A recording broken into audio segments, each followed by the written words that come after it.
Okay, good morning po sa ating lahat. Isang mapagpalang umaga sa bawat isa na patuloy na sumasama dito sa ating daily morning devotion. Tayo po ay nasa day 51 po ng ating daily Bible reading plan at ito ay matatagpuan sa awit 48, Psalm 48 po tayo ngayong araw na ito. So, Psalms 48 po tayo, day 51, at pag-usapan natin itong magandang chapter na ito. Samahan nyo ko at buksan natin ang ating mga Bible, no? Digital man o physical Bible, basahin po natin itong Psalms 48. So tayo po ay manalangin. Dakilang Diyos, isang mapagpalang umaga muli ang ipinagkaloob mo sa mga anak mo na patuloy na nagsasama-sama. Dahil alam namin, O Lord, ang bawat umaga ay mayroong bagong pag-ibig, bagong pagpapala, bagong uh, provision, Panginoon, yung mercy na ang sabi mo nga ay laging bago sa pagsikat ng araw. Lord, narito kami upang muli sama-sama na tanggapin ang pagpapala ng iyong mga salita na kung saan makapagpapabago na aming mga kaisipan at aming mga buhay tungo sa isang pagiging katulad ni Kristo. Yes, Holy Spirit, be our teacher, mangusap po kayo sa amin at patuloy, Panginoon, na bukas ang aming mga puso upang tanggapin ang iyong mga salita. Sa pangalan ni Jesus. Amen. Dito po sa Psalm 48, very prominent yung pagkakabanggit ng Zion, no? O ang Sion. At kaya nga po itong ating magiging title sa ating usapan sa umagang ito, Zion, the City of Our God. Ang Sion, ang lungsod ng ating Panginoong Diyos. Bakit kaya sinabi, no, na ito ang lungsod ng ating Panginoon? Kasi nga po ang Mount Zion ay napaka-importante, significant itong Bible location na ito at madalas ito ay nirepresent ang Jerusalem, no, which is the city of our God. At dito nga po sa Psalm 48, itong Mount Zion ay gumaganap na isang napaka-importanting papel o role as the dwelling place of our God, no. Sinisimbolize nito yung strength, yung protection at majesty ng ating Panginoong Diyos. So, pag-usapan po natin, basahin natin Psalm 48 verses 1 and 2. Ang sabi po rito, dakila si Yahweh, dapat papurihan sa lungsod ng Diyos, bundok niyang banal. So pertaining to Zion. Verse 2, ang bundok ng Zion, tahanan ng Diyos ay dakong mataas na kalulugod, bundok sa ilaga, naggalak ang dulot sa lahat ng bansa nitong sansinukob. No? Pag tayo ay nasa isang mataas na lugar, namamangha tayo dahil overlooking, no? Especially pag sa gabi, no, yung mga ilaw nakakatuwa, nakakamangha. So ganito ang pagkaka-relate dito sa bundok ng Sion na ito, na ang sabi dito sa chapter verse 2 ay tahanan ng Diyos na kung saan ay mataas, nasa dakong hilaga at nakapagdulot ng galak. So ang salmo o ang sumulat nito ay pinupuri ang bundok ng Sion bilang lungsod ng ating Diyos, the city of God. Inilalarawan dito yung maganda at mataas na nakapagbibigay ng saya at lugod, at sa mga sinaunang paniniwala ng mga Israelita, no, yung kanilang mga uh, ancient ancient na paniniwala o yung kanilang belief na ang bundok ng Zion ay nakikita bilang isang lugar na kung saan pinili ng Diyos na manirahan na kasama ang kanyang mga tao, no? God choose to dwell with them. So ito ay isang lungsod ng Diyos according dito sa binasa natin na verses 1 to 2. Verse 3 to 8, ang Zion ay pwede natin tawagin na isang muog o isang kuta ng proteksyon. Ang sabi rito, sa verses 3 to 8, ang Diyos ay nasa mga muog ng Jerusalem at ipinakita niya siya ang tagapagligtas ng mga taga-Jerusalem. Nagtipon-tipon ang mga hari upang sumalakay sa Jerusalem, ngunit nung nakita ng mga hari ang bayan, nagulat. natakot at nagsitaka sila, no? Bakit kaya? Dahil sa takot, nanginig sila gaya ng isang babaeng nanganganak na namimilipit sa sakit. Winasak sila ng Diyos tulad ng mga barkong panglayag na sinisira ng hanging amihan. Noon, nabalitaan natin ang ginawa ng ating Diyos. Pero ngayon, tayo mismo ang nakakita sa ginawa niya sa kanyang bayan. Siya ang Panginoon ng hukbo ng kalangitan at patatatagin niya ang kanyang mga bayan magpakailan paman. So nakita natin dito sa binasa natin, no, ang presensya ng Diyos ay hindi matitinag, unshakable refuge o kanlungan. No, ang sabi, may mga hari na nagplano at hindi lang nagplano, nagsagawa ng pagsalakay sa dako ng Zion, pero hindi sila tumagal. Sila ay natakot, nanginig at nagsitakas dahil sabi doon sa ating binasa, noon nababalitaan lang nila yung ginawa ng Diyos, pero that God, the same God na noon ngayon pagpakailanman ay nagpakita ng kanyang presensya sa kanilang paglusob. Kaya nga pwede nating sabihin ng ating Panginoong Diyos ay hindi lang natin nababalitaan ang kanyang mga ginawa noon, nakamanghamang even ngayon makikita natin, no, ang kanyang makamanghamanghang ginagawa sa bawat buhay ng mga anak niya na tunay na nagmamahal sa kanya. Kaya ito ay nagpapakita, sinasalamin ito ang paniniwala na ang presensya ng Diyos ay may tiyak na seguridad, no? Merong certainty that ensures security sa presensya ng Diyos. Kaya nga po pwede natin tawagin na ang Zion is a fortress of God's protection. Kanina is City of God. Ngayon po, basahin po natin yung 9 to 11. Sa loob ng inyong templo, O Diyos, iniisip namin ang pag-ibig niyong matapat. O Diyos, dakila ang pangalan niyo at pinupuri kayo ng mga tao sa buong mundo. Ang kapangyarihan niyo ay laging makatarungan. Nagagalak ang mga mamayan ng Zion at mga bayan ng Juda dahil sa inyong makatarungang paghatol. Makatarungang paghatol. So, we can conclude, no, as this Zion is a place of worship and reflection, no. Hindi hikayat ng salmo ang mga mga mananamba o yung worshipers na pagnilayan ang mga ginawa ng Diyos dito sa Zion, yung kanyang matatag na pag-ibig sa Zion na nagbibigay ng lugar na kung saan sila ay pumupunta sa kanyang presensya, no? At sila ay nagagalak sa kanyang matuwid na mga paghatol. So, ang Zion bilang lokasyon ng templo ng Diyos, Jerusalem, ay isang lugar na kung saan ang mga puso ay sasamba sa kanya at makikipagtipan sa Diyos ng Israel, no? Zion, which is in the temple, Jerusalem location, no, is the heart of Israel worship and covenant relationship with God, no? Isang lugar na kung saan ang kanyang bayan, kanyang mga tao ay doon nakikipagtipan sa ating Panginoong Diyos. So mayroong covenant relationship. So a place of worship and reflection. At dito po sa verses 12 to 14, sa panghuli, pwede natin sabihin na an eternal testimony. Ito isa sa mga papel ng Zion. Okay?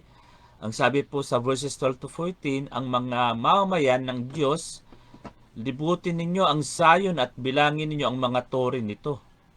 Tignan ninyong mabuti ang mga pader at ang mga tanggulan ng bayan na ito upang masabi niyo sa susunod na salinlahi, siya ang Diyos natin magpakailan paman.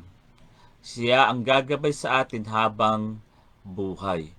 So dito tinatapos ang salmo na inihikayat ang mga tao, no, puntahan niyo ang Zion, maglakad kayo sa paligid dito, no, at ito ay makita niyo na ito ang kanyang mga tore ay patuloy na nakatayo at naging kuta ninyo, at ikakayatin ang mga susunod na henerasyon na obserbahan kung gaano kalakas, kung gaano katapat ang Diyos sa Zion na kung saan sinasagisag ang kanyang walang hanggang presensya, no, sa mga tao. So ito yung parang nagbigay sa akin ng importansya ng nagpokus sa aking kamalayan yung itong 12 to 14 na ito. Bakit? Kasi nga ito yung sinasabi nating passing, no, yung passing on faith to the future generations, no.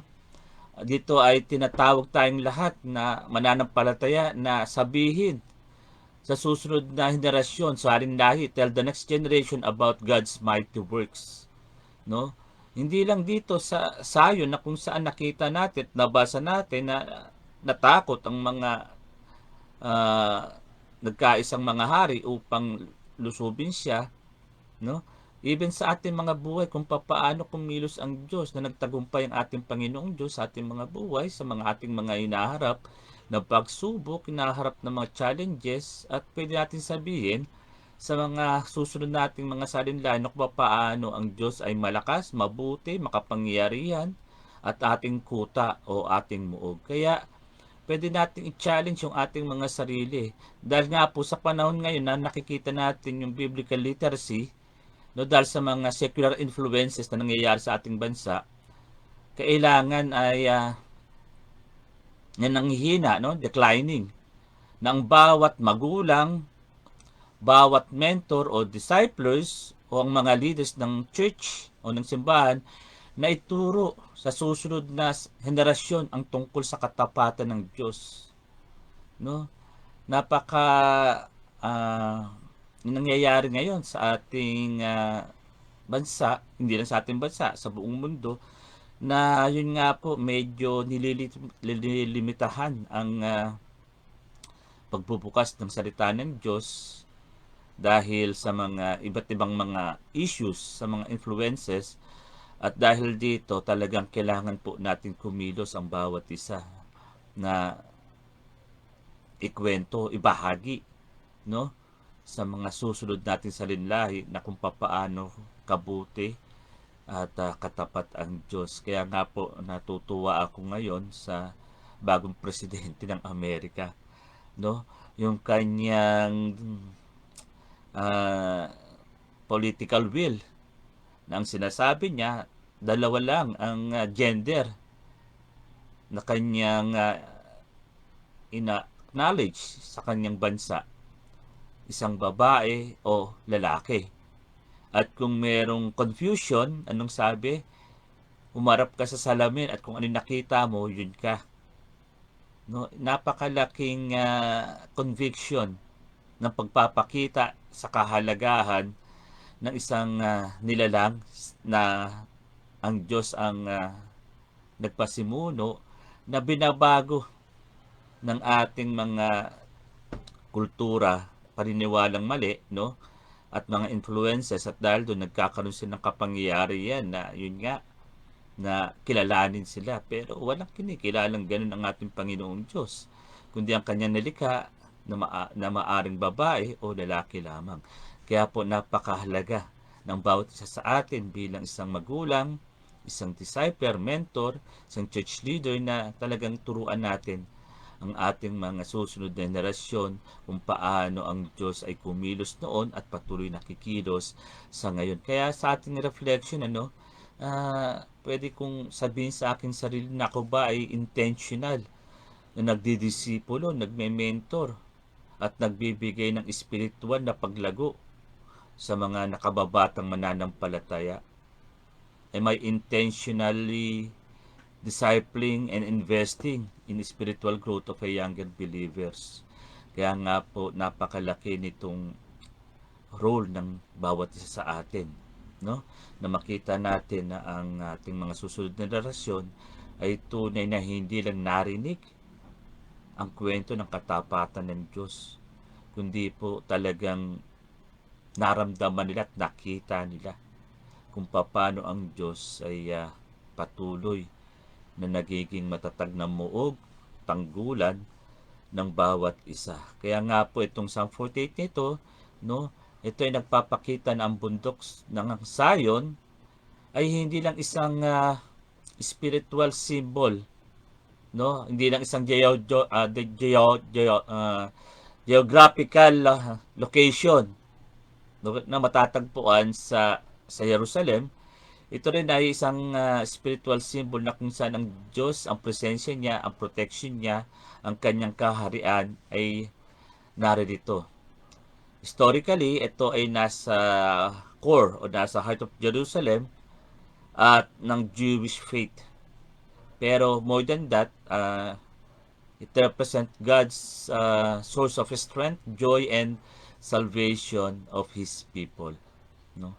So, kinakatawan ang Mount Zion sa presensya ng Diyos na pinagmumulan ng lakas, kagalakan, at kaligtasan para sa kanyang bayan. Kaya nga po, napakahalaga na panghawakan natin ang salita ng Diyos, saliksikin po natin ang salita ng Diyos, ibahagi ang salita ng Diyos at makita natin ipaglalaban tayo ng ating Panginoong Diyos. So, yan na po ang gusto kong i-share sa inyo. Maiksi lamang ang chapter na ito pero punong-puno ng pagpapakita na ang Diyos ay patuloy na kumikilos sa bawat puso, sa bawat buhay ng kanyang mga anak. So tayo po ay manalangin. Muli aming Diyos, tunay na pinupuri ka namin dahil hindi ka nagbabago kailanman kung papaano sa pamamagitan ng Mount Zion. Dito ay pinakita ang iyong kalakasan, ang iyong kapangyarihan, ang iyong pag-ibig, ang iyong proteksyon ay patuloy, Panginoon, ang nirepresent ito, ang iyong presensya sa aming mga buhay upang patuloy na maging magalak, maging certain, Panginoon, at higit sa lahat, ma-affirm yung kaligtasan namin sa piling mo. Kaya nga po, God, maraming salamat, isang muling eye-opener, O Lord. Ang talatang ito, ang buong chapter nito ng Psalm 48 na kung saan tunay na natatag ang iyong presensya, Panginoon, anumang mga balaki ng mga masasamang tao o masasamang plano laban sa amin ay dahil ikaw ang nakaluklok sa trono ng aming mga puso, Lord, walang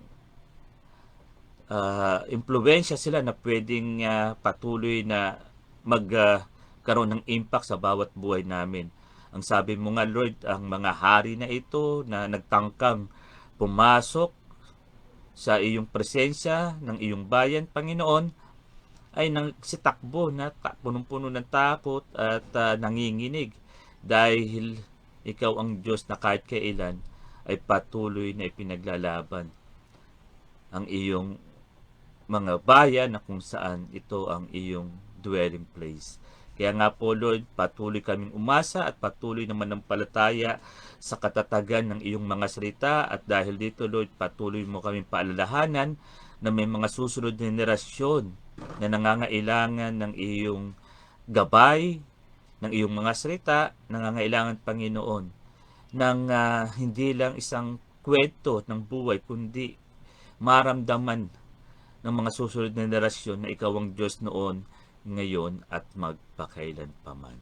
Maraming salamat aming Diyos sa iyong pagbisita sa bawat isa amin sa pamamagitan ng mga iyong salita. Maraming salamat, O Lord, sa iyong pag-ibig. Maraming salamat, O Lord, sa iyong anak na si Jesucristo.